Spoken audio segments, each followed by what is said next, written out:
Good afternoon, YouTube. We're back at it again here with the red truck.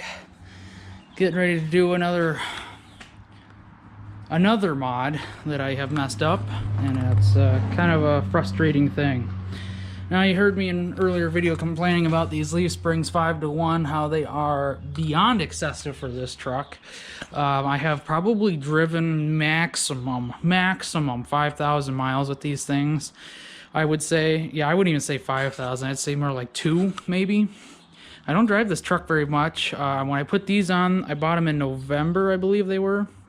So they've been on since November, and the truck sat most of the winter. So that would explain why I don't drive it very much. I want to keep it as pristine as possible. But these, anytime I do take it out for a ride now, I drive it down to my buddy's house because it's you know, I've got a work truck that's for doing work. And yes, with the Bilsteins, and it looks blinged out. I enjoyed driving a blinged out truck. This one was blinged out with the Toyo tires, and but the inside's blinged out now, so that's just the way that's gonna be. I enjoy driving this truck. It's got the sound system. With a 6th gear, this will be my new daily driver, pretty much, minus the work part. I don't want to have to work it. It's the backup work truck, not the primary work truck on it. I mean, you can see just, I mean, I wasn't doing work when I got that down, but I don't want this truck getting destroyed doing the heavy laborious lifting if it doesn't have to. If something happens to that truck, unexpectedly, whatever, I've got this guy to back me up. So, back to the leaf springs.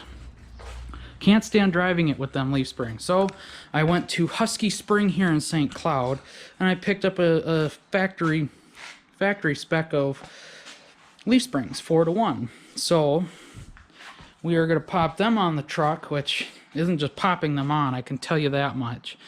This is going to be a bit of work.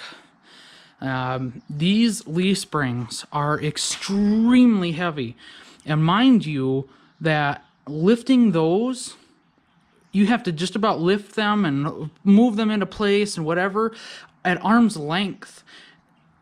If you aren't comfortable lifting about 150 to 180 pounds at arm's length, this is a very difficult job. Very difficult. I put these in myself, and these were absolute murder on my back. Now, these aren't near as bad. They're still heavy, but they're not as bad. They're probably around that 90 to 100 pound. They're not as bad, but for some reason, having that extra spring, these suckers are incredibly heavy. Maybe the 180 is probably a little over exaggerated, but holy Hannah, they are very incredibly heavy. You almost have a very hard time just carrying the things. They're super awkward, super heavy. It's miserable. That was a miserable job I do not look forward to undoing. Now, I don't know if it's just upsell or what, upselling. I asked the guy, I'm like, so I'm assuming the U-bolts are a one-time use. I know there's some kind of like spring steel almost, so I can imagine that they're more of a one-time, you know, torque down use. But I did reuse the ones that were on the truck. So far, haven't had a problem. I torqued them to factory spec, all that good stuff, and made sure that the bolt gap was even on every bolt. So that way it had even torque, all that good stuff. But, my goodness, I can't wait to get my ride quality back. This has the Celastic shackles on the back. And I did notice a difference. It's comfortable. Like the squish that the factory springs with the Bilsteins, that has a nice amount of give, especially if you put a couple 70-pound sandbags in the back. This thing just glides down the road. You don't hardly feel that it's got leaf springs at all. It's very nice. And this, with the Celastic shackles, is almost to that degree. It's comfortable. The Celastic shackles take out some of the jitteriness of going over cracks in the road from leaf springs. It doesn't just transfer straight into the truck. But now with the Bilsteins, I'm almost tempted to just run these without the shackles. But it's not the world's biggest deal to undo them. You still got to pretty much go through the same amount of work because you still have to drop the receiver hitch. And that in itself is a frickin' pain, just because this one's tweaked for some reason. The bars, each rail of the receiver hitch are spread out a little bit, so getting it, I mean, it's like torsion barred in there just about. You gotta squeeze it together using a pry bar to drop it out, and you've got to use a pry bar with two people to get it back up in there. For some reason this one's tweaked. Now what I would like to do at some point in the future is on both trucks get a super mega heavy duty hitch, just because, just because you never know when you might have to pull something extremely heavy, like when I towed my uncle's crew cab lifted 6.0. Now that was a lot of tongue weight on this truck, but at some point I'd like to throw, because this is like a 12,000 pound hitch, I'd like to throw like a 18,000 pound on there, just because.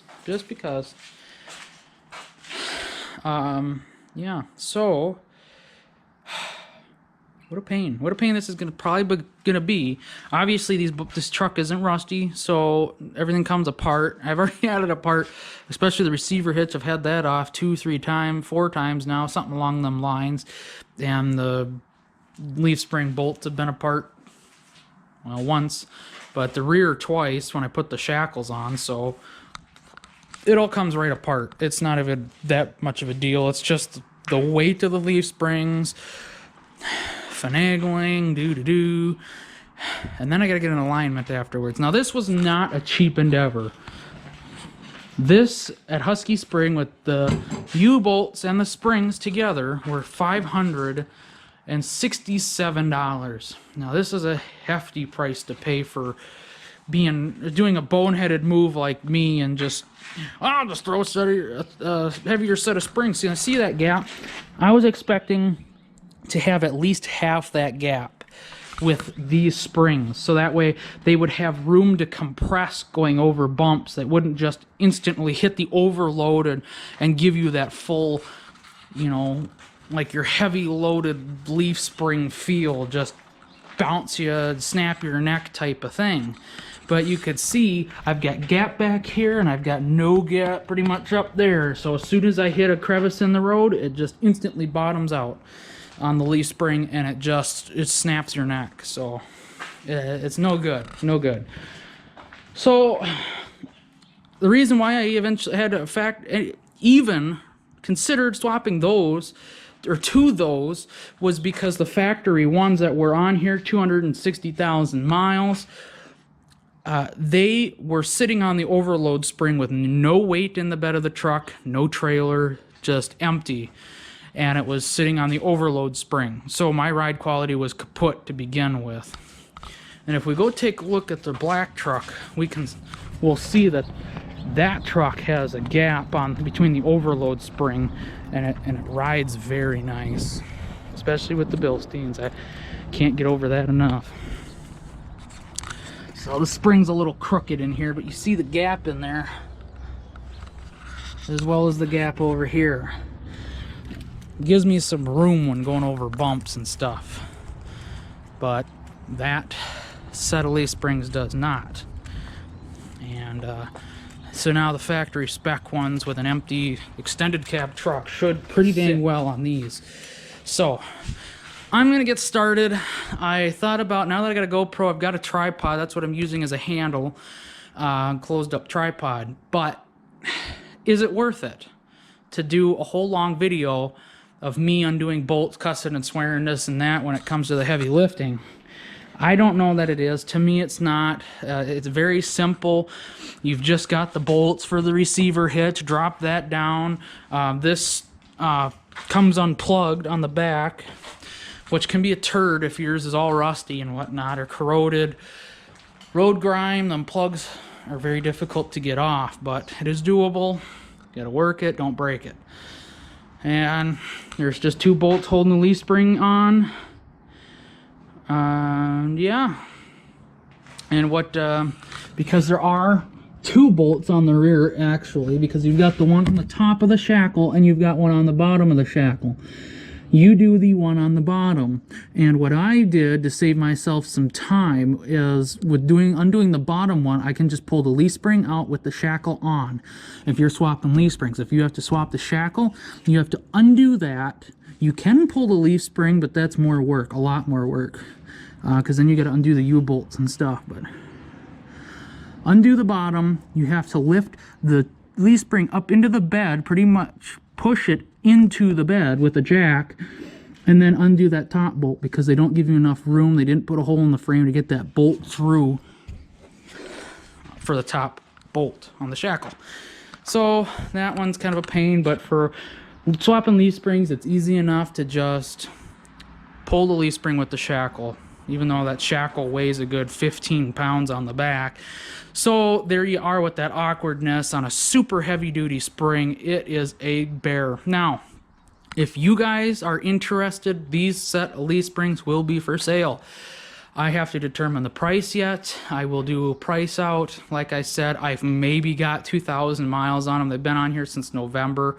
They have started to rust already, which is kind of like a shock and awe. Like, I mean, look at the sticker. The sticker hasn't been damaged. So they haven't been on here long. I'll look up the date at which I purchased them because they went on the day they arrived. So I will have that for you. If you guys are interested, PM me and we'll set something up. I will not ship these. These are going to be, it'd probably be cheaper for you to buy them new than it would to be pay me what I want for them. Not that I'm going to ask retail, but shipping on top of that for things that weigh an insane amount of weight, it's going to cost you an arm and a leg. So if you can come pick them up, St. Cloud, Minnesota, you PM me, we'll set something up because I want them gone. I want to get some money back out of doing 2 sets of leaf springs now. Incredibly expensive, but it's coming to summertime and I want to drive my truck. This is my leisure truck. I want to drive and be leisurely and not just be jounced every single time I hit a rubber strip in the road. So I'm going to get to work and I will keep you guys updated what it's like when I install them. When I get done, I'll do another video. That's all there is. So stay tuned. Thanks. Well, here's part 2. Oh man, it was a battle. It ended up being a battle. Pretty good. Like, look at that gap. Nice gap there. And a nice gap here. Oh yeah. Oops. So the guy told me when I picked the springs up, because I asked him, these have a specific orientation. Because like I said, my old leaf springs had a gap here, but not back there, you know. And vice versa on the other side. It wasn't even equal. But anyway, he goes, yeah, that cap should probably go towards the back of the truck. He didn't say should probably. He's like, most tend to go towards the back of the truck. It's like, okay. So I went to put them in there like that. And it did not go according to plan, as I found out that the bushing holes are different sizes for that bolt and the bolt back there. That's very frustrating because this bolt is bigger, 24 mil head, and that one's a 21 mil head. And this one, I got this one started back here, just about tight, or you know, hand tight, so to speak. And I go to put this bolt in, having a hell of a time aligning it because it's as if it's because of the elastic shackle. I ended up leaving it on there. It just floats down the road. Very nice. So with the shackle was pushing the leaf spring down and forward. I was like, well, this ain't right. Finally got it aligned enough to start to get that like hex head portion of the bolt through, but not the threads.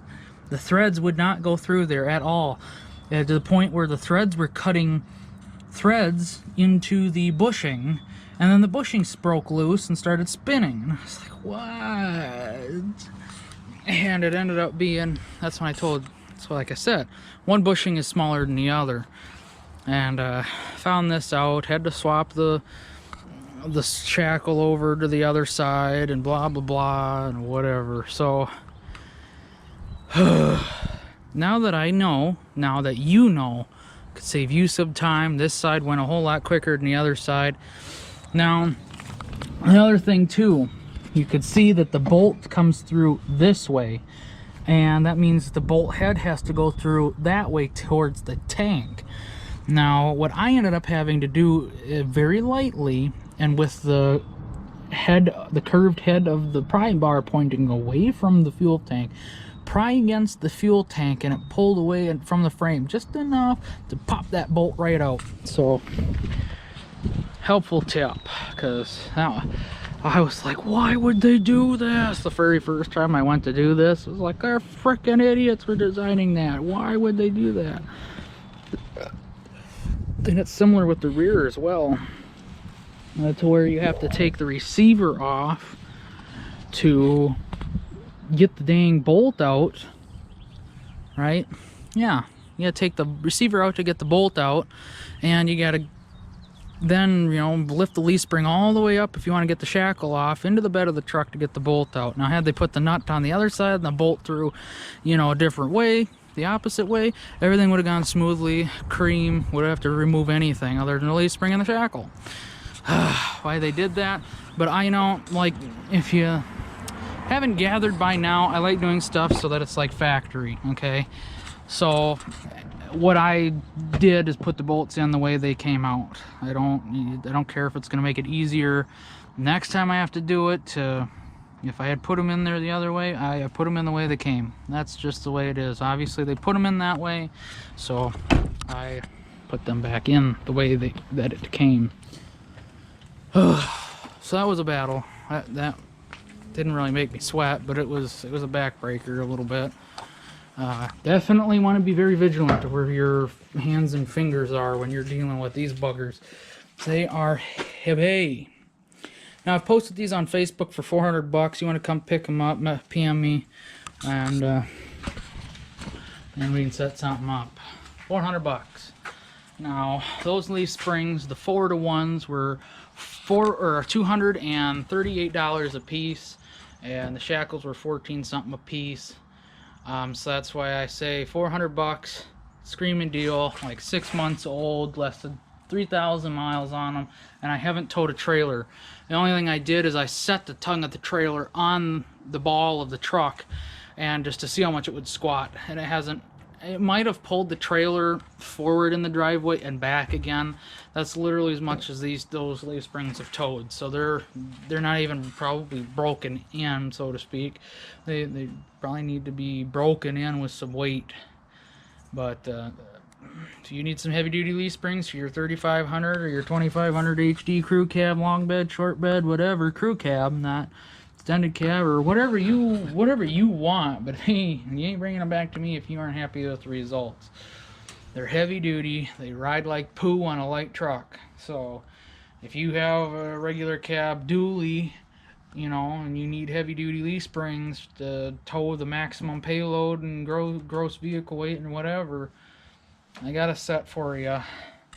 They're not the heaviest duty ones, because you can get 6-to-1s or 5-to-1s. Right? No, 6-to-1s. So 7 leaves. 6 leaf springs. I can't even imagine what that is like. That's just got to be miserable. That's something you'd probably find on a Kodiak or something. But, so, yeah. Those are for sale. If you want them, come get them. They're just going to sit around and do nothing otherwise. They ain't worth their weight in scrap, that's for sure. Oh man, though, the truck rides like frickin' butter. I'll give you a good zoom out of what she looks like now. She's looking pretty doggone good. It's almost equal front and rear heights. I'm not sure I like that as much. Like, this one's got more of a forward rake. I've always liked that look. When I got this truck, it was very severe. That was I don't know why either, but I raised the front end up to level it out a little bit. It ended up being 2 level, literally 2 level. I wanted just a hair of rake to it. But now I got to readjust everything. The headlights again, but you can kind of see her sticking out, kind of bug eye, pointing at the sky. I got to aim them again, and fog lights as well. But before I get a line for the new tie rods I already put on there, probably bring the front end back down just a hair. So, but yeah, I mean, right now it's definitely It's definitely riding like a dream. That is for sure. With these Michelins, I have never felt this truck ride as nice as it does. And like I said, with the old 4-to-1s that were on here from the factory, it was sitting on that bottom overload spring, empty bed. So every time you hit a bump, if there was a minuscule gap, as soon as you hit that bump, you know, you're bottoming out on the overload, and it hits you if you hit a big enough bump, so, or even a small enough bump. But I got the shocks turned down a pretty good ways right now, and it is just bouncy. And I might even show you here. Kind of look ridiculous freaking bouncing on the back of my truck. Pardon me opening up my tripod here. Turn that on so I can see what I'm doing. Oh, it's way down on the ground.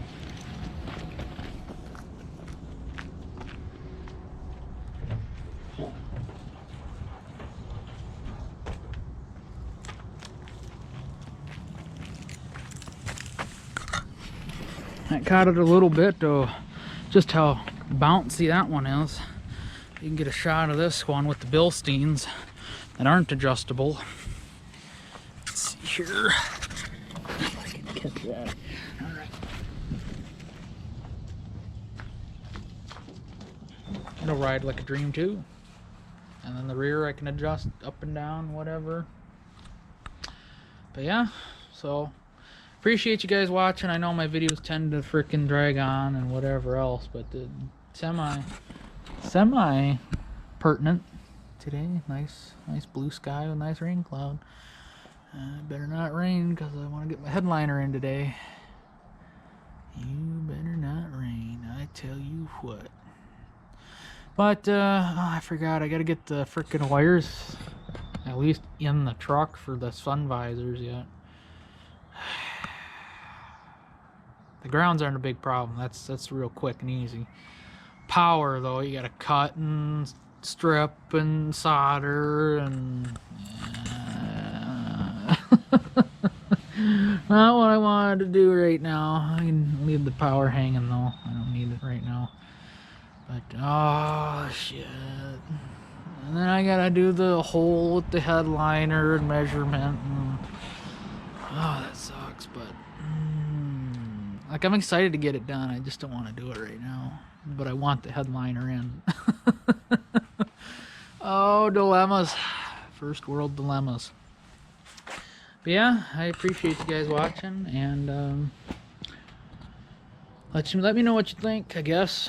I'm curious to hear what you guys think about the projects I got going on, and you know, the stuff I've been able to accomplish with the trucks, and bringing this one back from the dead and bringing that one up into the, you know, the freaking glory days of just cruising. So it's like it's the old timer, man. She's freaking going on 18 years old already, and frick, just let her coast. Let her coast and work when I need it to, but you know, for now, coast and let this one work, even though this one's got a lot more miles than that one, about 100,000 more miles. So I think we're just going to do axles and seals on the rear diff on this. I'm not going to swap it out. I could care less right now. It seems tight. When we pull the cover off, we'll find out what the condition is. But I know this diff locks up for sure. It really is nice to have a functioning rear diff like it's brand new. So probably just do bearings and seals and call it a day and whatever else. So I appreciate you guys watching, and let me know what you think in the comments. Thanks for watching. God bless.